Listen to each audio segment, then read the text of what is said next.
자, 오늘 마태복음 7장 말씀 우리 함께 나누도록 하겠습니다. 여러분, 우리가 살아가는 시대에 여러 가지 특징들이 있어요. 이 세상은 이렇다, 이 세상은 저렇다 특징들이 있는데, 그 중에 하나 대표적인 것이 이 세상은 눈에 보이는 것이 굉장히 중요한 시대입니다. 얼마나 많은 일들을 이뤄내느냐, 어떤 것들을 만들어내느냐, 겉으로 볼 때 어떻게 보이느냐 굉장히 중요하게 여기고, 그러한 것들을 가지고 그 가치들을 매기는 시대입니다. 겉으로 보이는 것이 전부는 아니라는 거 우리 잘 알고 있죠. 겉으로 보이는 것이 아무리 괜찮아도 그 밑에 있는 기초가 튼튼하지 못하면 한순간에 다 무너져 내리는 것이 인생사인데, 그래도 이 세상이 좀 그렇습니다. 사실 이 싱크홀 여러분 많이 들어보셨을 텐데, 아마 이런 사례들을 제일 잘 보여주는 것이 싱크홀 사건이 아닌가 해요. 요즘 AI가 하도 그림을 많이 만들어서 그런데 저건 실제로 있었던 사건입니다.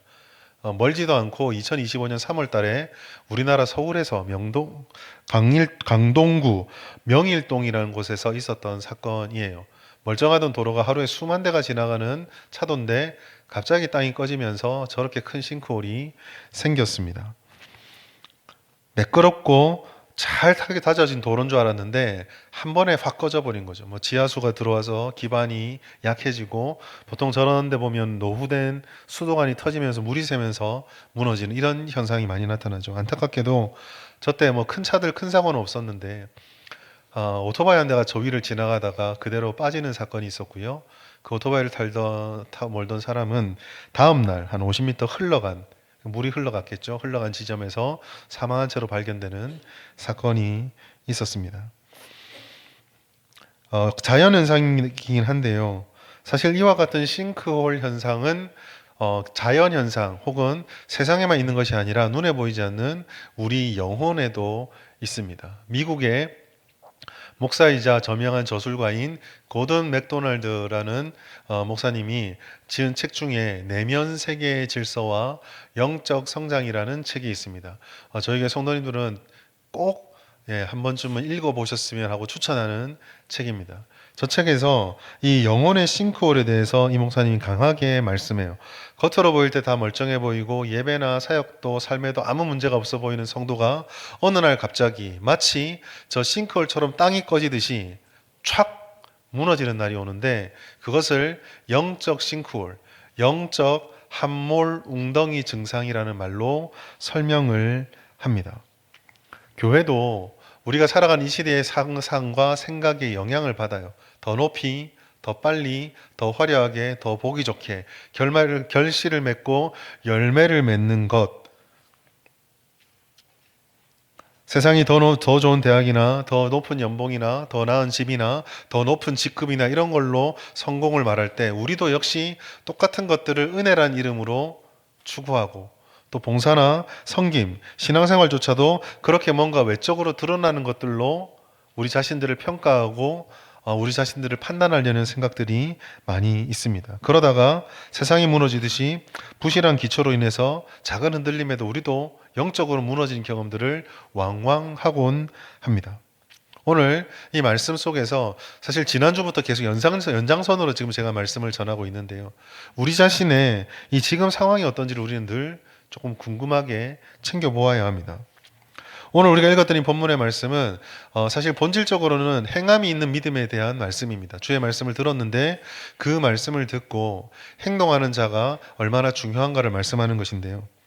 그 행동이라는 것이 갑자기 하늘에서 떨어지는 것이 아니라 행동 이전에 무엇인가 있다라는 것을 생각해 보면 행동만, 그 몸으로 움직이는 게 전부가 아님을 우리는 알 수가 있어요. 저는 그것을 행동을 유발하게 만드는 튼튼한 반석, 즉 내가 지금 바른 기초 위에 서 있는가, 바른 기초 위에 무엇을 쌓아가고 있는가를 살펴보는 것으로 한번 보려고 합니다. 지난주에 관조에 대해서, 깊어지는 것에 대해서 말씀을 나누었는데, 그 깊어짐이 어떤 것이어야 하는지를 오늘 말씀에서 조금 더 깊이 묵상해 보겠습니다. 오늘 말씀은요, 보이지 않는 차이가 하나 있어요. 반석과 모래의 차이입니다. 7장 24절부터 27절 말씀에는요, 두 명의 건축자가 등장합니다. 예수께서는 이 두 사람을, 한 사람은 지혜로운 사람, 24절에 그렇게 말하고, 그리고 26절에 한 사람은 어리석은 사람이다 라고 말씀합니다. 지혜로운 건축자와 어리석은 건축자이죠. 근데 이 둘은요, 너무 다릅니다. 지혜와 어리석음은 너무 다르죠. 그런데 이 지혜로운 사람과 어리석은 사람이라는 걸 빼놓고 오늘 본문에 보시면은요, 되게 흥미롭고 두려운 사실 한 가지를 발견하게 돼요. 그게 뭐냐면, 지혜와 어리석음은 도저히 같이 볼 수 없는 너무 다른 건데, 겉으로 볼 때 이 두 사람이요, 차이가 없다라는 데 있습니다. 24절, 26절 말씀 보시면은요, 두 사람 모두 주님의 말을 들었다라는 공통점이 있어요. 24절 처음 시작 보시면 나의 이 말을 듣고 행하는 자라라고 말씀하고 있고 26절도 똑같이 나의 이 말을 듣고 행하는 것에 대해서 말씀을 합니다. 모두 하나님의 말씀을 들었어요.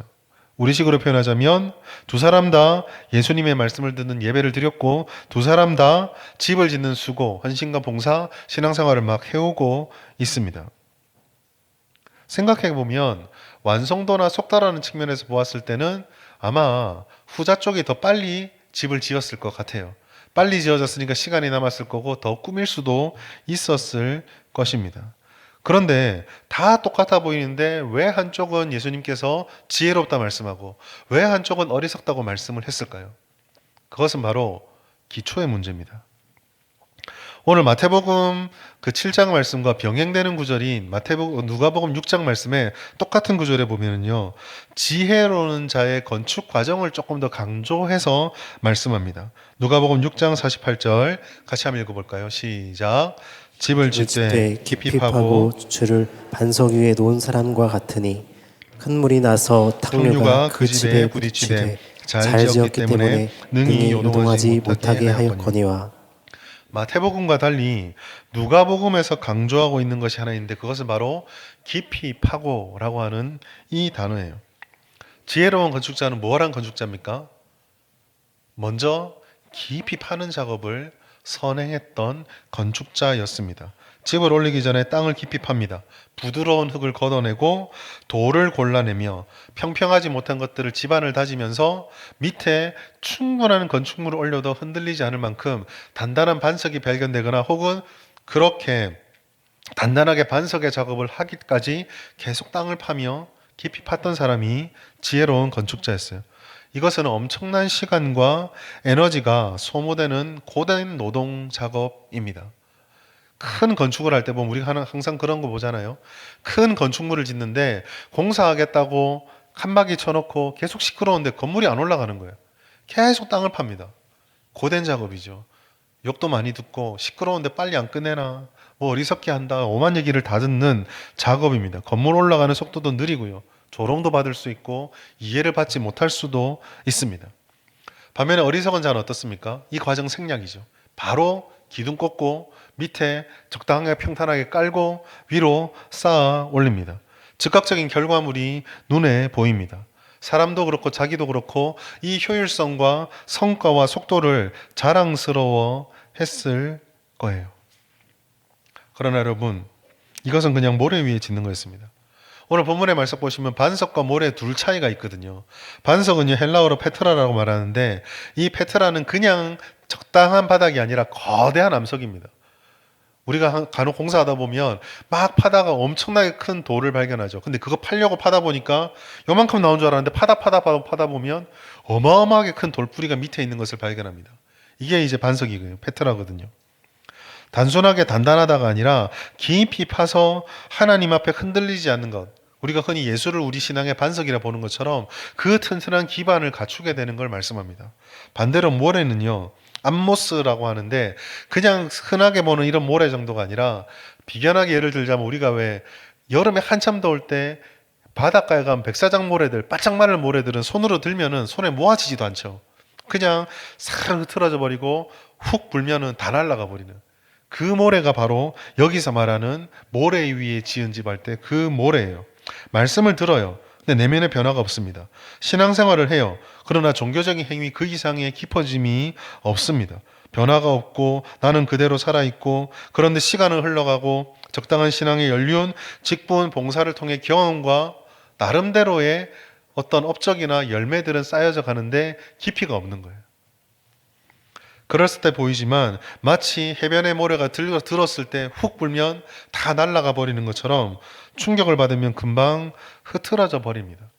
여러분, 이 차이가 무서운 이유가 다시 말씀드리지만은요, 가장 중요한 사실은 이 둘이요, 평상시에 구별이 안 된다라는 거예요. 오늘 말씀 보시면은요, 햇볕이 내리쬐는 맑은 날에는 반석 위에 지은 집도 모래 위에 지은 집도 아무 차이가 없습니다. 언제 표시가 나죠? 비바람이 불고 창수가 찾아올 때입니다. 인생에 예기치 않은 시련이 찾아올 때, 유혹이 찾아올 때, 질주하던 인생이 어느 날 갑자기 장애물에 턱 걸려서 한 걸음도 못 가는 것 같고, 아니 한 걸음 못 가는 건 둘째치고 뒤로 물러나는 것만 같을 때, 그리고 궁극적으로 하나님께서 이 땅에 오셔서 모든 것들을 셈하자는 그때 이제 기초가 얼마나 부실했는지가 드러나게 되고 내가 무엇에 위에 쌓았는지가 다 판명이 되게 된다는 거죠. 지혜로운 자의 집은 견고함으로 인해서 더욱 빛이 납니다. 그러나 어리석은 자의 집은 그 창수를 이기지 못하고 무너져 내리고 슬퍼하게 되는 겁니다. 여러분, 이것은요, 지난주에 말씀에서 이어지는 것처럼 우리들에게 성과, 무엇 할 것인가 더 중요하겠지만 존재, 내가 누구인가, 어떠한 모습으로 서 있는가를 우리에게 더 중요하게 말씀해 주는 거예요. 얼마나 높이 쌓았느냐가 아니라 얼마나 깊이 팠느냐가 결국은 최우승자를 결정지어 준다라는 것입니다. 잠언 10장 25절 보시면 이런 말씀이 있습니다. 회오리 바람이 지나가면 악인이 없어져도 의인은 영원한 기초 같으니라. 회오리 바람이 찾아오면 내가 의인의 기초 위에 서 있는지 악인의 기초 위에, 헛된 것 위에 서 있는지가 다 판명이 되어진다라는 거예요. 여러분, 이 말씀은요, 오늘날 이 시대를 살아가는 우리 교회에 무엇을 잃어버렸는지를 돌아보게 되는 중요한 말씀이에요. 오늘 21세기를 살아가는 우리의 삶에 이 말씀을 그대로 적용해 보면은요, 우리는 어쩌면 회개를 할 수밖에 없을지도 모릅니다. 우리가 살아가는 이 시대는요, 굉장히 성과주의 시대예요. 과정이 어떠하든지 결과만 좋으면 모든 것이 용서받고 박수받는 세상에 우리는 살아갑니다. 뭐로 가도 서울로 가면 된다, 뭐 이런 생각을 하는 거죠. 그런데 이와 같은 가치관들은요, 세상만 그런 게 아니라 어쩌면 우리 교회에도 들어와 있는지 모릅니다.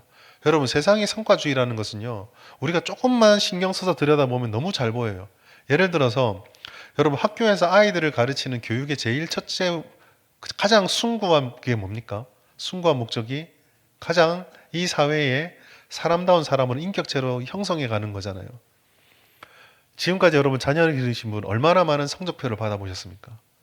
그 성적표의 제일 첫 장에 이 아이의 학교 생활의 인성을 기록한 거 보신 적 있나요? 항상 제일 첫 장은 뭡니까?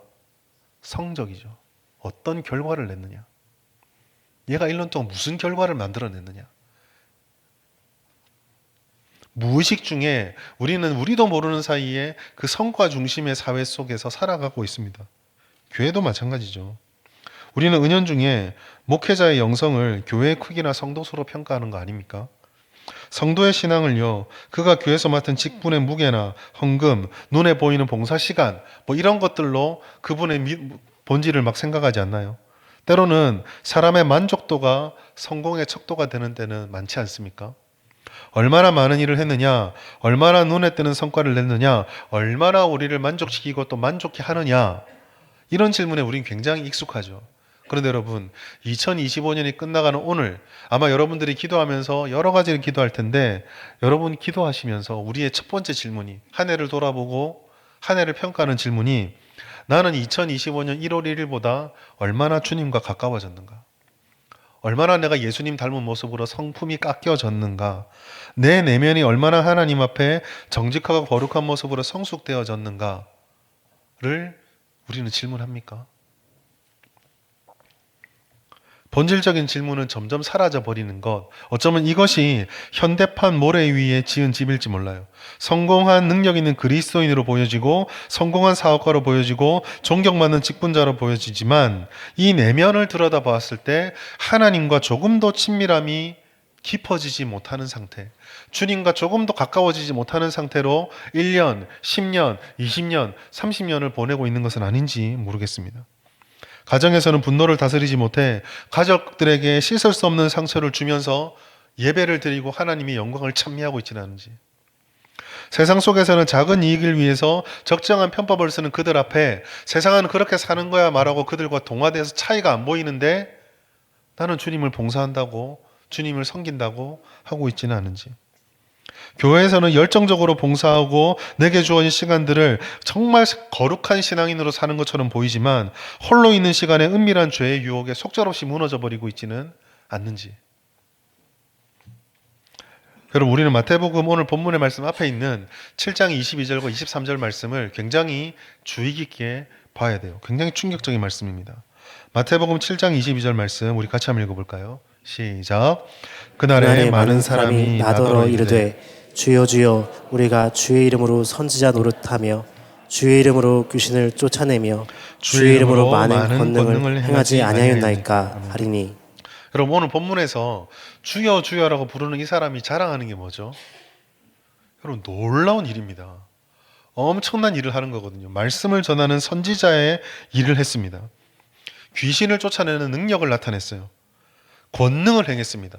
쉽게 말해서 엄청난 성공을 거둔 거예요. 하나님 앞에 나와 자랑하는 겁니다. 주님, 내가 이런 엄청난 일들을 감당했습니다. 대단한 사역자들이죠. 능력 있는 일꾼들입니다. 그런데 여러분, 이 자랑 앞에 예수님의 대답을 한번 보십시오. 마태복음 7장 23절. 내가 너희를 도무지 알지 못하니. 선지자 노릇했다고? 모르겠는데. 귀신을 쫓아냈니? 모르겠는데. 많은 권능을 행했다고? 모르겠는데. 한 10,000명 모였니? 모르겠는데. 주님은요, 주여 주여 부르는 이들의 일을 보지 않으셨어요. 왜 주님이 이렇게 말씀하셨을까요? 존재입니다. 무엇을 하는가가 아니라 어떤 존재로 나와 어떤 관계를 맺는 성도로 서 있고 어떤 관계를 맺는 교회로 있었는가. 거창한 사역을 했지만 주님과의 인격적인 암과 순종이 없는 자들은 결국 모래 위에 집을 지을 수밖에 없었던 거죠. 세상이 우리를 바라보면서, 오늘 한국 교회를 바라보면서 가지고 있는 답답함과 안타까움이 이게 아닐까요? 굳이 교회를 다니지 않아도, 예수를 믿지 않아도 내가 지금 사는 대로 살면 가질 수 있는 것만 가지려고 복음을 믿겠습니까? 저기 가니까 뭐가 다르다. 우리 다 이렇게 사는 게 맞다고 생각을 했는데 하나님 믿는 사람들은 뭐가 다르구나. 성취, doing을 얘기하고 살아가는 사람들이 천지에 많은데 저기 있는 사람들은 그렇게 안 사는구나 를 알 때에 돌아오고 힘이 있는 건데, 오늘 우리는 그것을 잃어버려서 세상과 똑같은 것을 우리도 좋아하고, 세상과 똑같은 성공을 우리도 성공이라 얘기하고, 세상과 똑같은 성취를 우리도 하나님의 뜻이라고 얘기한다면 우리의 힘이 없는 게 아닌가요? 사랑하는 여러분, 오늘 우리가 살아가는 이 시대는요, 영적인 가성비, 모든 것에서 가성비를 따지는 시대인데요, 이게 신앙에서도 가성비를 따지는 경우가 종종 있는 것 같아요. 최소한의 노력으로 최대한의 종교적인 만족을 얻으려고 합니다. 말씀을 깊이 묵상하고 자신을 쳐서 복종시키는 경건의 훈련, 너무 힘들고 시간이 오래 걸리고 비효율적이고 번거롭고 필요 없다고 생각하는 시대에 살아가고 있어요. 많은 목회를 하는 동기 목사님들과 많은 목사님들과 얘기를 해보면, 저도 한 20년 정도 목회를 하고 있는데 참 많이 변했다는 것 중에 하나가 이 말씀을 교육받고 훈련받고 하는 이것에 대한 인식입니다. 아마 언젠가 제가 말씀드린 것 같아요. 하나님께서, 하나님 안에서 우리가 훈련되고 주님 앞에 성숙해 가야 주님께 쓰임받는 하나님의 백성이 될 수 있다. 그럼 우리가 옛날에는 아마 요즘에 많은 분들이 그런 얘기 들으면 내가 그런 은혜가 있어야 되는데 생각했을 것 같은데, 요즘은 많이 그런 얘기를 듣는데, 그러면 그런가요? 그러면 안 받고 쓰임 안 받겠습니다 라는 생각을 하는 경우가 종종 있다는 거. 힘들죠. 대신에 뭘 추구합니까? 화려한 예배 시스템, 감성적인 찬양, 세련되고 잘 갖추어진 모든 것들, 세련된 프로그램으로 그 빈자리를 채우려고 합니다. 은혜라는 이름으로 여기선 이런 은혜를 못 받아서 그 은혜가 갖추어진 곳으로 갑니다 라고 떠돌아다니는 쇼핑의 신앙시대, 영적인 가성비를 내가 땀을 흘리고 내가 만들어내고 내가 견뎌내고 이겨내서 땀 흘려서 거두는 은혜가 아니라 다 마련돼 있으면 거기에 나의 만족을 던져버리는 쇼핑의 시대. 슬라보의 지적이라는 사상가가 있어요. 이분이 그 자본주의에 대한 어떤 책을 쓰면서 그런 얘기 한 적이 있어요. 왜 여러분 그 환경 오염 때문에 그 텀블러 많이 들고 다니시죠? 여러분 그 텀블러 하나 만드는데 그 종이컵보다도 어마어마한 오염 물질이 나오는 거 아십니까? 그 사람이 날카롭게 얘기를 했어요. 우리는 이 텀블러나 이런 거를 사면서 자원을 사는 게 아니라 내가 이 시대에 쓸모 있는 행동을 했다는 자기 만족을 산다고 얘기를 했거든요. 근데 이게 영성에도 표현되는 것 같아요. 많은 성도들이 하나님과 깊어지는 땀을 흘리는 어려움들을 그 시간들을 감당하는 것이 아니라 예배에 참여해서 찬양을 드리고 봉사를 하면서 그 모든 것들을 통해 내가 하나님께 이만큼 노력했다라는 자기 만족을 은혜로 사요. 예배의 감동을 소비할 뿐이죠. 예배의 주인 되신 하나님 앞에 엎드리는 경외감이 사라져 버립니다. 깊이가 사라져 버리죠. 여러분, 영성에는, 영적 능력에는, 은혜에는요, 아쉽지만 지름길이 없습니다. 속성 코스가 없어요. 어떤 능력 있는 목사님 와가지고 손 뻗으면 손에서 불이 나와가지고 빠샤빠샤 되면 좋겠지만 없습니다. 기초공사 없이 지금 맞춰놓는 상상할 수 없죠. 마찬가지로 하나님 앞에 깊은 엎드림과 처절한 회개와 말씀에 대한 정직한 반응, 그 말씀으로 내가 연단되어지고 세상 속에서 다른 길을 걸어가며 주님이 채워주시지 않는 한 우리는 신앙의 집을 지을 수 없고 신앙생활의 진짜 맛과 진짜 힘을 얻을 수가 없어요. 지금 우리가 겪고 있는 한국교회 위기가요, 돈이 없어서 그럴까요? 사람이 없습니까? 프로그램이 없습니까? 다 있어요. 한국교회가 없는 것은 능력이 없습니다. 깊이가 사라져가고 있습니다. 보이지 않는 기초, 하나님을 두려워하고 경외하는 참된 영성을 잃어버렸기 때문에 세상과 구별되지가 않는 거예요. 이게 세상과 우리가 제일 다른 건데 이게 없어져 버리니까 세상 속에 있으면서 세상과 구별이 되지 않는 것입니다. 그래서 사도 바울이요, 디모데를 연단시킬 때 세상을 잘 알아라, 세상 사람들 속에서 네가 좀 더 영특해져야 된다고 말한 게 아니라 이걸 말했어요. 망령되고 허탄한 신화를 버리고 경건에 이르도록 내 자신을 연단하라. 세상 가는 길에 너를 방치시켜서 똑같이 하지 말고 다른 길로 와서 너를 연단하고 훈련시키고 깨트리라는 것입니다. 여러분, 우리는요, 보여주기 신앙의 거품을 걷어내야 돼요. 성과와 눈에 나타나는 것들을 중요하게 여기는 세상 속에서 겉모습만 그럴듯하고 형식만 유지되지 않도록 우리의 내면의 깊이를 계속 들여다봐야 합니다.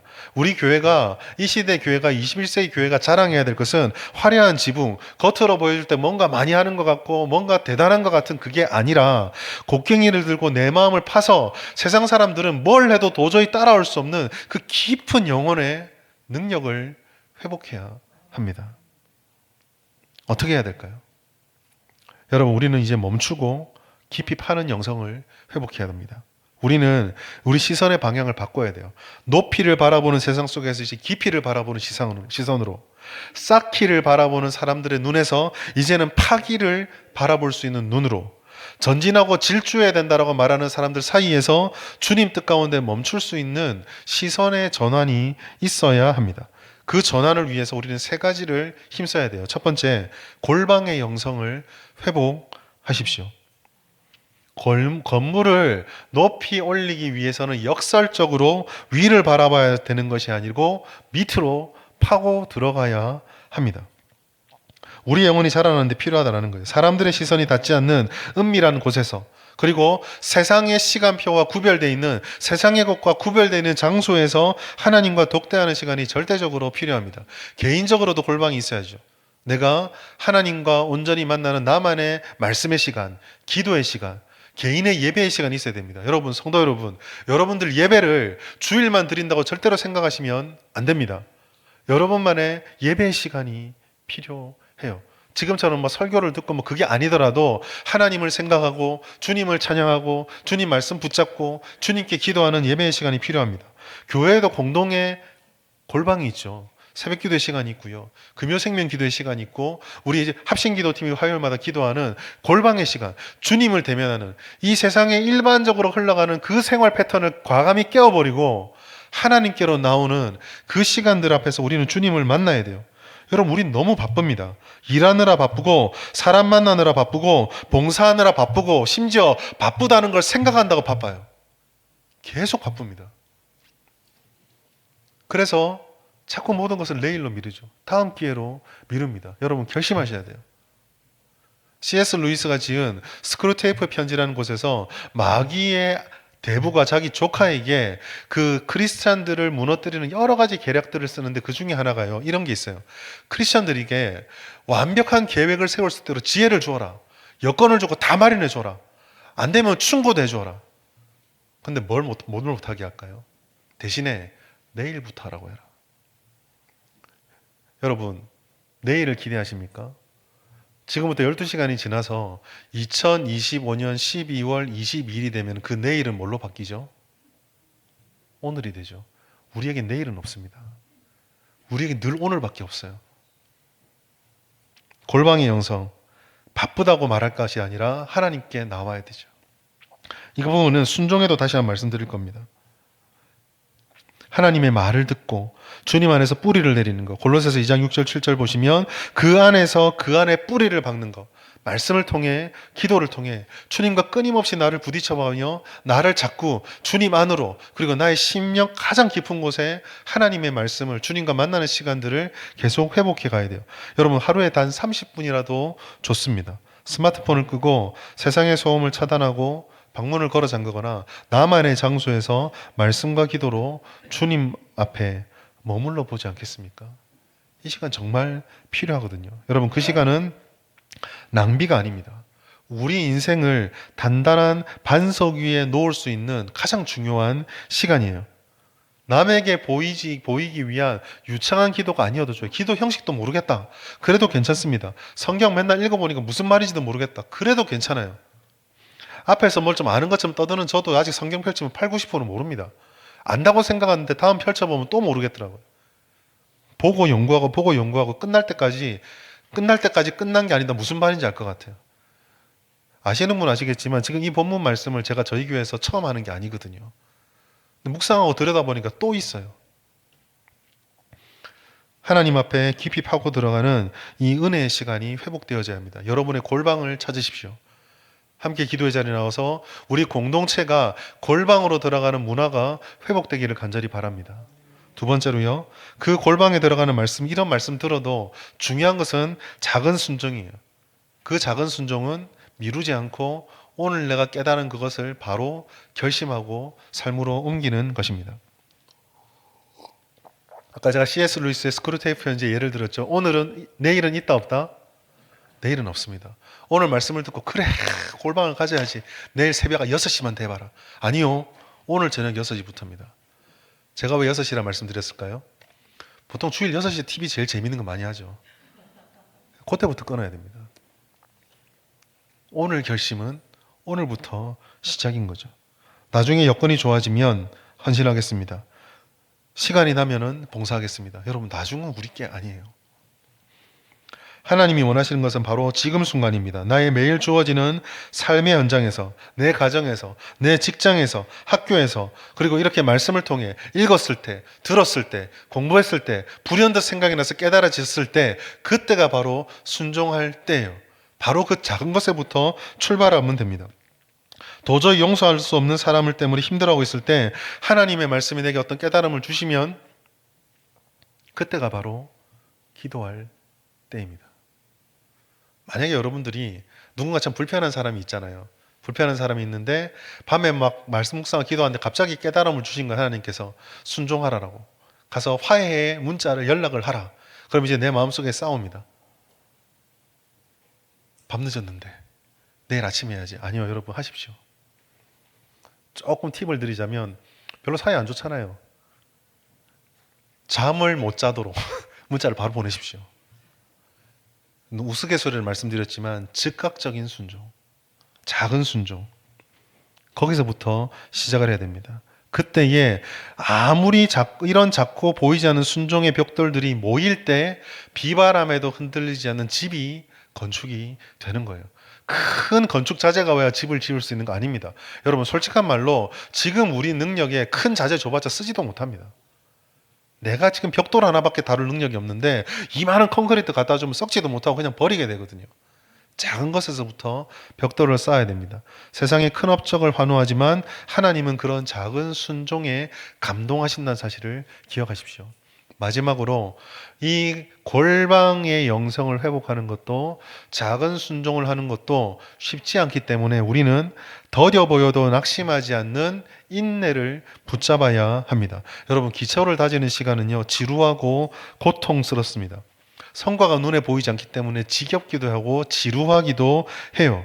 주변 사람들이 이것과 상관없이 막 질주하고 달려갈 때 초조하기도 합니다. 나만 뒤처지는 거 아닌가? 나만 어리석게 손해보는 것 아닌가? 그런 생각 충분히 들 수 있습니다. 그러나 기억하십시오. 하나님께서는요, 건물의 높이를 보시는 분이 아니라 기초의 견고함을 보시는 분이세요. 높이가 중요하지 않고 높이는 아무 상관이 없다가 아니라 하나님께서 그 높이는 같이 책임져 주시기 때문입니다. 시편 11편 3절 말씀 같이 읽습니다. 시작. 터가 무너지면 의인이 무엇을 하랴. 터 무너지면 의인들은 아무것도 할 게 없습니다. 예수 그리스도의 터가 무너지고 말씀의 터가 무너지고 신앙의 터가 기초가 무너지면 우리는 아무것도 쌓을 수가 없어요. 오히려 여러분 잘 생각해 보십시오. 모래 위에 지은 집이 위험하잖아요. 그러면 그 집이 높으면 높을수록 앞으로 다가올 비극은 더 큽니까 작습니까? 1층짜리 무너지는 것이 무서워요? 100층짜리가 무너지는 게 무서워요? 100층짜리죠. 기초가 튼튼하지 않으면 높이 쌓여지면 쌓을수록, 즉 우리 교회가 내 인생이 주님 앞에 바로 서 있지 않은데 너무 잘 되면 잘 될수록 그게 사실은 복이 아니라 더 위험한 거예요. 대나무를 생각해 보십시오. 대나무는 높이 자라기 위해서 땅속에 뿌리를 내리는 데만 수년의 시간이 걸립니다. 올라오면 그냥 자라기만 하나요? 자라는 중간마다 쓸데없는 것 같은 자꾸 매듭을 짓잖아요. 멈추잖아요. 인내하잖아요. 기다리잖아요. 바로 올라가 있는지 보잖아요. 우리에게 이게 필요해요. 지금 우리를 더 크고 위대하게 쓰시기 위해 하나님께서 뿌리를 내리게 하실 때 우리는 주님은 정해진 때와 정해진 결과를 결코 실패하지 않는다는 걸 믿으면서 골방의 영성을 회복하고 하나님께 순종하는 것을 포기해서는 안 됩니다. 갈라디아서 말씀, 선한 일을 할 때 실망하지 않으면 때가 차면 어떻게 된다고요? 거두리라. 인내잖아요. 인내를 하면 거두게 됩니다. 그러면 우리가 최우선으로 둬야 될 것은요, 계획도 중요하고 열심도 중요하지만 주님과의 친밀함을 잃어버려서는 안 돼요. 웨스트민스터 신앙고백서 소율의 문답 제일 첫 번째 문장에서 질문에서 말하는 것처럼 우리는 주님을 영화롭게 하는 것, 즉 주님의 영광을 내 삶을 통해 세상에 드러내는 것을 즐거워하는 것과 함께 주님 그분을 즐거워해야 돼요. 하나님 만나는 시간, 주님을 생각하는 시간, 주님과 동행하는 것을 즐거워해야 합니다. 여러분, 이 일 중요해요. 세상에서 일하는 것도 중요합니다. 자신을 부르신 직장, 학교, 가정에서 일하는 것 중요하고 교회에서 불러주신 사명에 헌신하는 것도 중요합니다. 그런데요, 그 일, 무엇을 하느냐, 이 doing이 즐거움의 결과, 즉 주님을 즐거워하기 때문에 하는 기꺼이 하는 것의 결과여야지 이게 목적이 되어서는 안 됩니다. 우리가 그 목적이 되었을 때 잘못되는 것을 지난주 말씀에 보았잖아요. 마르다가 주님을 즐거워하는 게 아니라 주님을 섬겨야 된다는 그걸 즐거워하니까 나중에 끝은 어떻게 됩니까? 불평으로 끝나요. 일이 목적이 되면은요, 마지막에 언제가 될지 모르겠지만 뭐가 꼭 찾아오냐면 할 만큼 했다라는 말이 꼭 찾아옵니다. 그리고 조금 비틀어지면 왜 나만 하지로 비틀어져요. 이거를 다른 말로 표현해 보겠습니다. 여러분, 짝사랑의 기억이 되게 오래되셨나요? 자, 남자 성도 여러분, 아내를 사랑하십니까? 오. 누군지 찍진 않겠습니다. 우리 여성도 여러분, 남편을 사랑하십니까? 제가 기대한 반응 이게 아닌데 대답 잘 안 하시잖아요. 여러분, 그런데요, 여러분이 그렇게 내 남자친구를, 내 여자친구를, 내 아내를, 내 남편을 사랑할 때요, 그 사랑을 하면서 왜 옆집 여자는 나만큼 내 남편 사랑 안 하지 고민하십니까? 진정한 사랑이 뭔지 아시겠습니까? 비교하지 않아요. 내가 내 남편 밥상을 차려주면서 왜 나만 맨날 내 남편 밥상을 차려야 되는데 옆집 여자 좀 와서 차려라 해라. 안 하잖아요. 내 사랑이니까. 밥하는 것만 생각하면 다르게 생각할 수 있겠죠. 일이 목적이 되면 안 됩니다. 깊이 주님과의 관계, 지난주에 말씀드렸던 관조의 영성이 회복되어야지만 우리의 모든 것들이 의미를 가지게 되는 거예요. 하나님께서는요, 손보다 마음을 원하십니다. 하나님과의 깊은 사랑의 관계 안에 갈 때 우리가 억지로 짜내고 힘겹게 하는 것이 아니라 기쁨으로 흘러넘치는 생활과 삶과 섬김과 헌신과 사명들을 감당할 수 있는 거예요. 이게 회복되는 것이 바로 생명력 있는 신앙입니다.